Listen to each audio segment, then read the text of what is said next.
อีหยังนี่เอวิอีอันแท้ว่าแท้บ่อย่าหุกตัวกูได้ว่าอีหลีได้กูสิเข้าได้กูฮักคองกูให้แข็งนี่ฟังแม่น้อย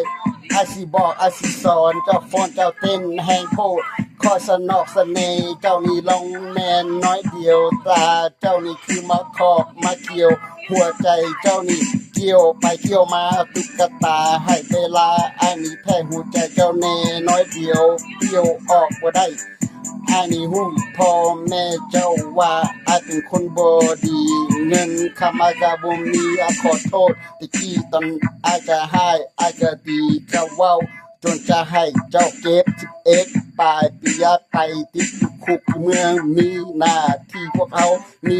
18ปีมีตายได้ทุกคนลากันเองหน้าที่กับเจ้าทุกกับเจ้าซอยกับเจ้ามีแต่ฝอยกับแลนเบ้าใส่หลังคนอเมริกาฝรั่งกับเจ้ากับสั่งคนหน้ามุนดังแวกกับเจ้าควรคิดว่ามันแซ่บมันบัดเจ้าไอ้ฟันอีดีเรียกมาเป็นจังซี่ไอ้นี่กับที่ต้องแลฮอดเจ้ากับเจ้าต้องคำเจ้าที่ฟันดีแต่เจ้าคือสวรรค์วันที่เราพบกันมันหมายของอีดีมึงจะจับของจะลองอันไผ่ใหญ่จะมีปิ้งกระเป๋า every time smoke บอกไผ่ใหญ่เอาสู่เข้าไปจิตใจเจ้ามีอยากเต้นอยากมูอยากสั่นอยากปั่นอยากปุ่มอยากแปลงอยากแต่งอยากทองอยากลองอยากกินอยากไปบัดนี้หัวใจเจ้าอยู่คนเดียวอันอยากอยู่จังใดอยู่ในหัวใจอันอยากเต้าอีหลีเรื่องมันเป็นจังที่ไผ่ที่บ่อยากได้ของดีๆเฮามีเรียกเป็นชงอีหลีอีทงสุดท้ายบ่ท่าต้องกันมีแต่บายบ่ท่าที่ระบายอีหยังเรื่องตีไหลเจ้านี่ต้องน้องฟังหัวใจ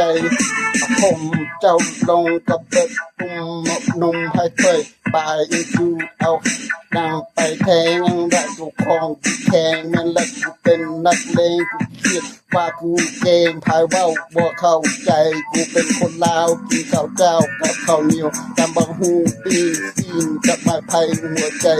เจ้ากูมีปืนก็บ่ต้องย่านอย่างเดิมเป็นนักเลงมีของแข็งน้อยน้อยไผน้อยไผใหญ่ผู้ใดแค่ที่เที่ยวเจ้าไปอันอยากได้ใส่กระโปรงขาสั้นอันฝันมาอีลีเต้นไปมาทางนี้เรื่องนี้มันเป็นจังซี่อันนี้อยากซี่อีบอกเอาบ่จะตัวเขาได้บ่มีเวลาดินได้น้องสาวขายาว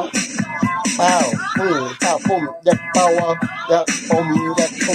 บ่ต้องบอกพ่อแม่เจ้าว่าอาจเป็นคนจังซี่บางเทื่อเขาคิดว่าอาจเป็นคนบ่ดีบัดนี้อาจมีเจ้าอยู่นำให้เจ้ากำเจ้าบำเจ้าตำเจ้าขำกินเจ้าอยากได้อาจจะดีใจไปนี่อยากพาจะไปตลาดไปซื้อไปเอานั่นอันนี้กลับมาเข้าบ้าน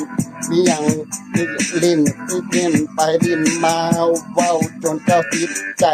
ในหัวใจเจ้านี่คิดถึงหัวใจห้อนเจ้าลึงเจ้านี่อยากปาโป้ปาสีโชแม่นบ่เป็นใครอยู่จะพูดไปเต้นสั่นไวหัวใจคนเจ้านมเจ้าสั่นหัวใจเจ้าห้อนโตเจ้าห้อนเจ้าแข็งเจ้านี่อยากแข็งอีหลีผมเข้าไปเจ้านี่อยากได้อยากเลียthe strong his leg I make this stick like a sticky rice you know what I like I'm not your type typical liver gold agent persuading that with the inspiration look at me cross-sided I penetrate through your whole installation my main elevation is going for high and intelligent far beyond your imagination He's so horny